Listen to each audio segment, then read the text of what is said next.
أخي المسلم، احرص على نشر هذه المادة، فالدال على الخير كفاعله.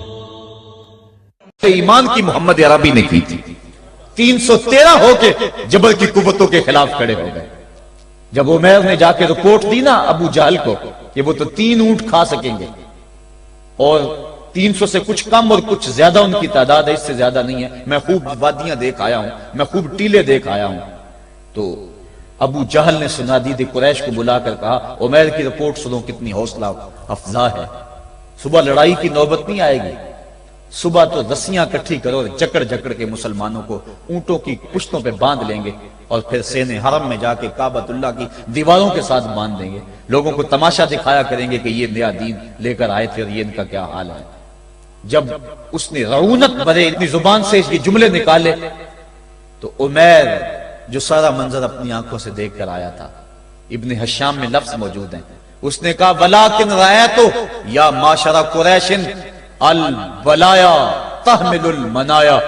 اے قریش کے سرداروں اتنے بھی تکبر میں نہ آؤ، میں اپنی ان آنکھوں سے دیکھ کر آیا ہوں کہ یثرب کی اونٹنیاں اپنی پشتوں پہ نری موتیں اٹھا کے لے آئی ہیں. ان کے بدن پہ چیتھڑے ہیں، ان کے پیٹ کمر سے لگے ہوئے ہیں، لیکن وہ زخمی سانپوں کی طرح پیچ و تاب کھا رہے ہیں.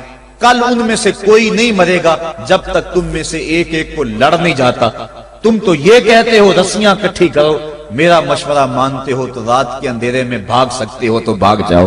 اس قوم سے لڑنا تمہارے بس کا روگ نہیں ہے جو مرنے کے لیے آئی ہے. اتنی بڑی قوت کو دیکھ کر ان کے سینے میں خوف پیدا نہیں ہوا، بلکہ آپ جانتے ہیں بدر کی تاریخ گواہ ہے کہ 2 گھوڑے تھے. ایک روایت میں صرف ایک گھوڑا تھا، 6 زرہیں تھی، 8 تلواریں تھیں، 70 اونٹ تھے، اور جن کے پاس تلواریں نہیں تھیں انہوں نے کھجوروں کے ڈنڈے توڑ لیے اور ہواؤں میں لہرانے شروع کر دیے. جب یہ ملکوتی قافلہ مدینے سے باہر نکل رہا تھا، دکانوں پہ یہودی عیسائی بیٹھے تھے. انہوں نے کہا مسلمانوں کس بل بوتے پہ جا رہے ہو، کس برتے پہ جا رہے ہو، کون سا آسرا ہے تمہارا، آلات حرب و ضرب تو تمہارے پاس موجود نہیں، اتنی بڑی قوت سے ٹکرانے جا رہے ہو جو کیل کانٹے سے اور اسلحے سے آلات حرب و ضرب سے لیس ہو کے آئی ہے، تم مقابلہ کیسے کر پاؤ گے، کس بل بوتے پہ جا رہے ہو. حضور کملی اوڑے ساتھ ساتھ چل رہے تھے. صحابہ نے اشارہ کر کے کہا نہ تیغ و تیر پر تکیا، نہ خنجر پر نہ بالے پر، بھروسہ ہے تو اس سادی سی کالی کملی والے پر.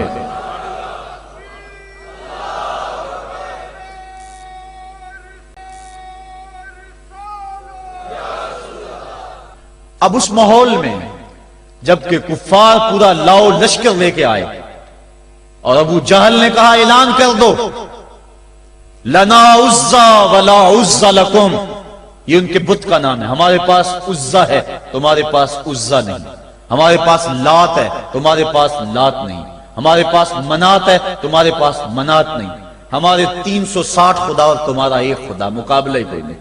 اس نے کہا کھڑے ہو کے اونچی جگہ پہ کہا اپنے نقیب کو اعلان کرو لنا عزا ولا عزا لکم. حضور کے کانوں میں آواز پڑی، فرمایا علی تم بھی اونچے ٹیلے پہ کھڑے ہو جاؤ اور تم ان کو جواب میں کہو اللہ مولانا ولا مولا لکم، اللہ ہمارا مولا ہے تمہارا مولا کوئی نہیں ہے. اور پھر حضور نے سجدے میں سر رکھ دیا. سجدہ اتنی بڑی قوت ہے، ہزاروں ایٹم بمبوں کے اندر وہ قوت نہیں ہے جو سجدے کے اندر طاقت رکھ دی. آج دنیا سے ہم ڈر رہے ہیں اس لیے کہ ہمارے سجدے چھن گئے ہیں، ہمارے سجدوں کی آبرو چھن گئی ہے، ہمارے سجدوں میں وہ حرارت اور گرمی نہیں رہی، وہ رقت اور وہ نرمی نہیں رہی. بدر کا میدان ہے، 1000 کا لشکر جرار مقابلے میں ہے اور وہ پورے لاؤ لشکر کے ساتھ ناز و تفاخر کے اندر مسلمانوں کو ملیا میٹ کر دینے کے جذبوں سے دانت پیس رہے ہیں کہ آج مسلمانوں کو کچا چبا دیں گے. مسلمانوں کے ساتھ پاس صرف 8 تلواریں اور ان کے بطن میں کھانے کے لیے کچھ نہیں. جس کھجور کو چوس کے روزہ رکھتے ہیں اسی کھجور کو چوس کے روزہ افطار کرتے ہیں. یہ حالت مسلمانوں کی، بدن پہ چیتھڑے لگے ہوئے کپڑے ہیں، عجیب حالت ہے. پھر کون سا آسرا تھا جو مسلمانوں کے کام آیا؟ مصطفیٰ کریم نے مسجد عریش میں سجدے میں پیشانی جھکا دی. حضرت ابو بکر صدیق رضی اللہ تعالیٰ عنہ فرماتے ہیں میں حضور کے ساتھ تھا، ساری رات مصطفیٰ روتے رہے، آنکھوں میں آنسو ہیں. حضور کی چادر سر انور سے سلٹ کے حضور کے کندھوں پہ آ جاتی، پھر کندھوں سے پشت پہ آ جاتی.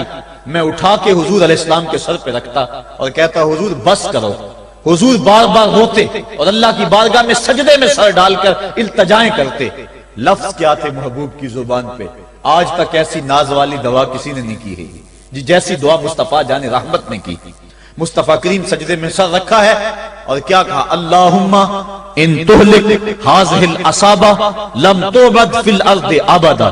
میرے مالک میں نہیں کہتا کہ ان لوگوں کو بچا لے, دیکھ میری زندگی کی کمائی یہی 313 ہے جو میں تیری چوکھٹ پہ لے کے حاضر ہو گیا ہوں.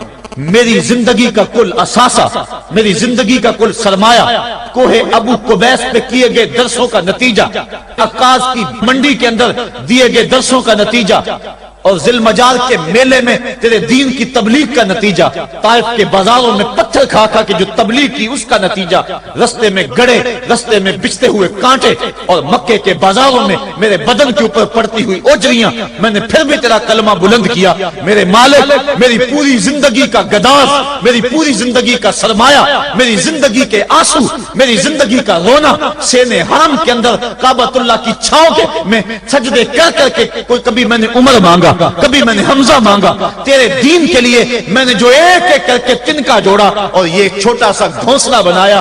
یہ گھونسلہ اب بجلیوں کی زد میں ہے, کفار کی بجلیاں اس گھونسلے کو جلا دینا چاہتی ہیں. میرے مالک میں یہ نہیں کہتا کہ میرا یہ گھونسلہ اور میری یہ مٹھی بھر جماعت اور یہ چند میرے لوگ اور یہ میرا سرمایہ اور اثاثہ, میری پوری زندگی کی کمائی, میری جوانی کا سرمایہ جو میں نے تیرے سامنے لا کے رکھ دیا ہے, میں یہ نہیں کہتا ان کو بچا لے, لیکن میرے مالک اگر یہ نہ رہے تو قیامت تک پھر تجھے بھی خدا کوئی نہیں کہے گا.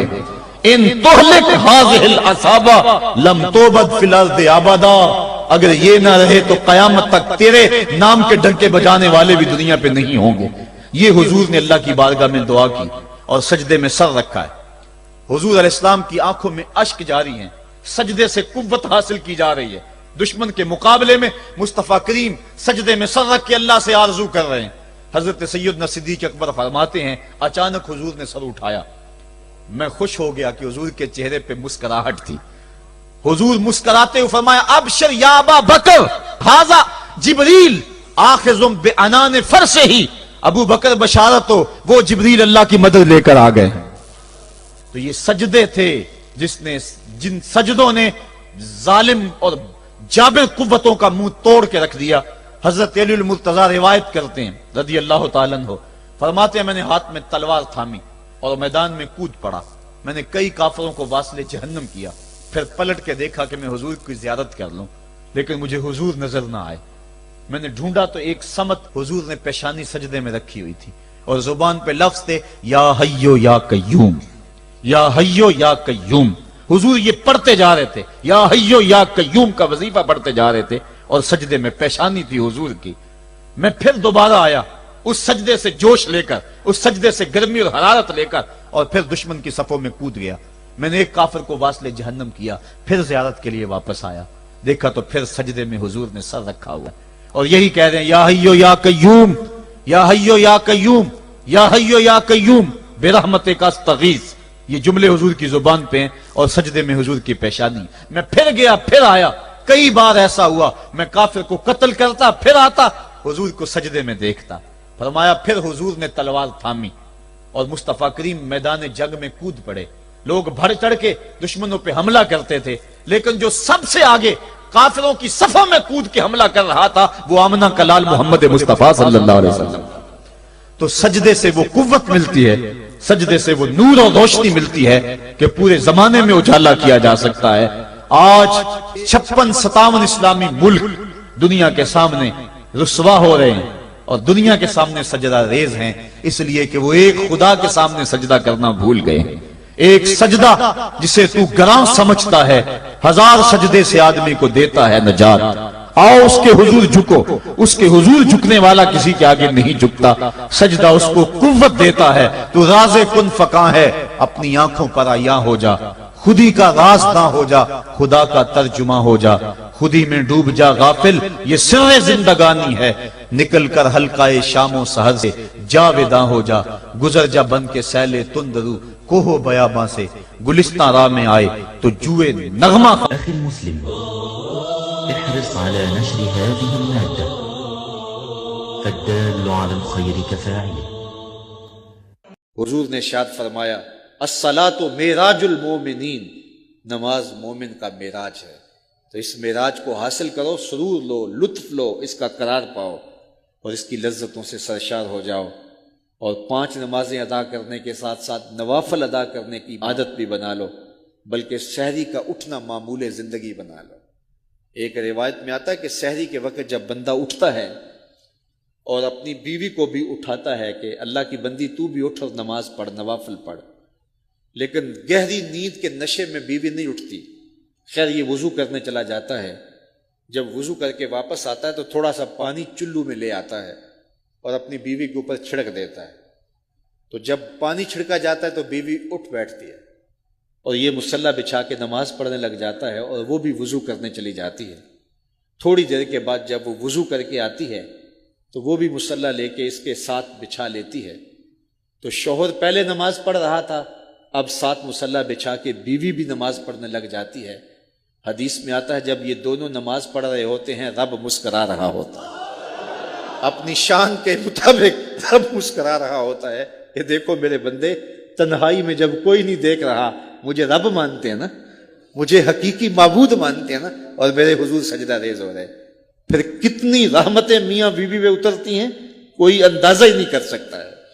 رب اپنی شان کے مطابق مسکرا رہا ہوتا ہے اور ان پر رحمتوں کا نزول کر رہا ہوتا ہے. تو آؤ 5 گانا نماز شعار زندگی بنا لو اور زندگی میں نماز کو کبھی بھی قضا نہ ہونے دو. وہ بدبخت ہیں جو اللہ کے حضور سجدہ نہیں کیا کرتے، اور وہ خوش نصیب ہے جن کی پیشانیاں سجدوں سے آباد ہیں. قیامت کے دن وہ نور نور چہرے دور سے پہچانے جائیں گے جو نماز کے خوگر ہیں، نماز کے عادی ہیں. آج کی اس مجلس میں میرا دل بھی، میری روح بھی، میری زبان بھی اور میرا رواں رواں آپ سب کے لیے دعا گو ہے، اور آپ سب کے اعضاء ظاہری اور باطنی میرے لیے دعا گو ہوں، اور ہم سب مل کے امت کے لیے دعا گو ہوں. اللہ 5 گانا نماز کی توفیق عطا فرمائے اور ہماری نسلوں میں بھی نماز کا نور باقی رہے. ہماری اولاد میں سے، ہماری نسلوں میں سے کوئی ایک شخص بھی نماز کی دولت سے محروم نہ رہے.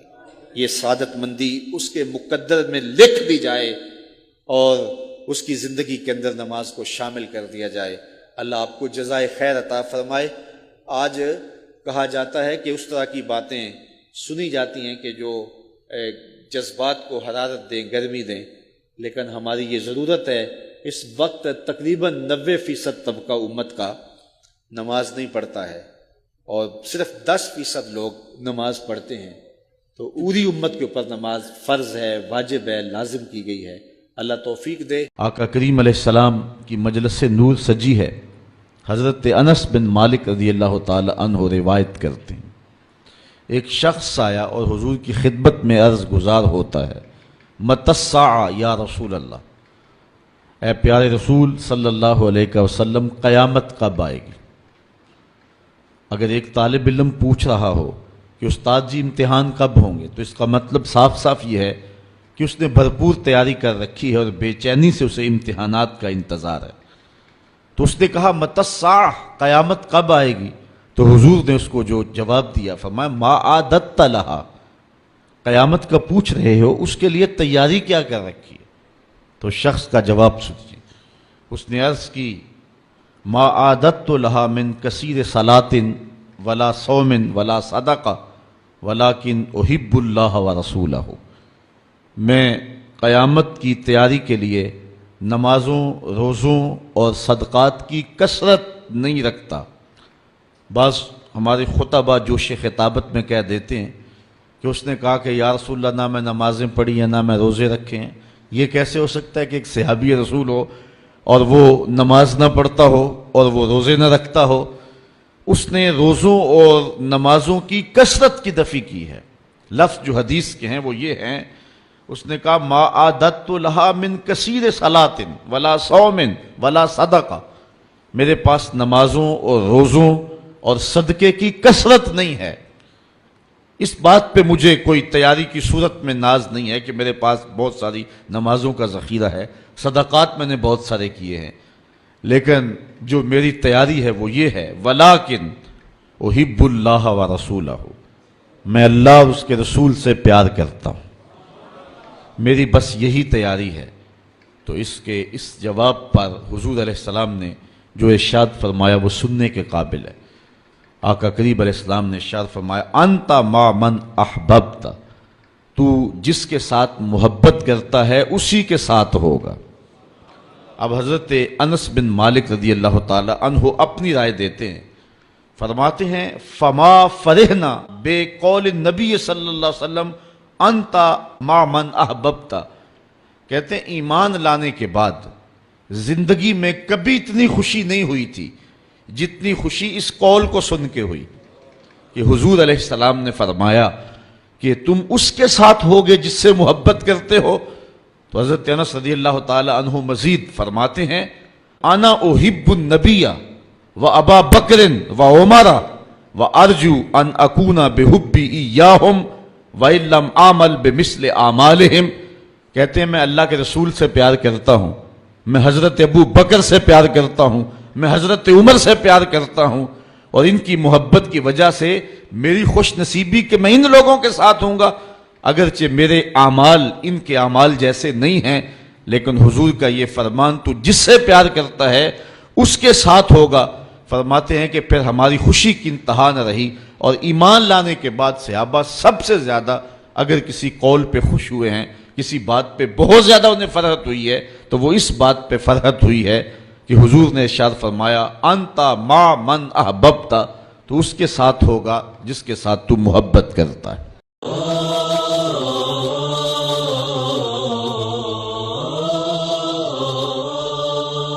أخي المسلم، احرص على نشر هذه المادة، فالدال على الخير كفاعله.